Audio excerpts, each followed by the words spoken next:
ದಿನಾಂಕ 7-4-2024 ಸಂಜೆ 6:45 ಹೊರಡುವ ಯಶವಂತಪುರ ರೈಲಿನಲ್ಲಿ ಪ್ರಯಾಣ ಬೆಳೆಸಿದ ದಶರಥ್ ತಂದೆ ಅಡೆಪ್ಪ ವಯಸ್ಸು 65 ಜರ್ನಾ ರೋಡ್ ಮಂಗಲ್ಪೇಟ್ನ ಎಡೆನ್ ಕಾಲೋನಿ ನಿವಾಸಿ ಕಾಣೆಯಾಗಿದ್ದಾರೆ ಎಂದು ಅವರ ಮಗ ಇಮಾನ್ಯುಯಲ್ ಕದಂಬ ಸುದ್ದಿವಾಹಿನಿಗೆ ತಿಳಿಸಿದ್ದಾರೆ.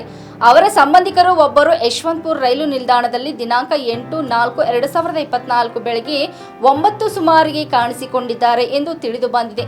ಈ ಪ್ರಕರಣವು ಮಾರುಕಟ್ಟೆಯ ಪೊಲೀಸ್ ಠಾಣೆಯಲ್ಲಿ ಮಗ ದೂರು ಕೊಟ್ಟಿದ್ದು ಪ್ರಕರಣ ದಾಖಲಿಸಿ ಪೊಲೀಸರ ತನಿಖೆ ಕೈಗೊಂಡಿದ್ದಾರೆ. ಇವರನ್ನು ಕಂಡಲ್ಲಿ ಸಂಪರ್ಕಿಸಿರಿ 8073156853.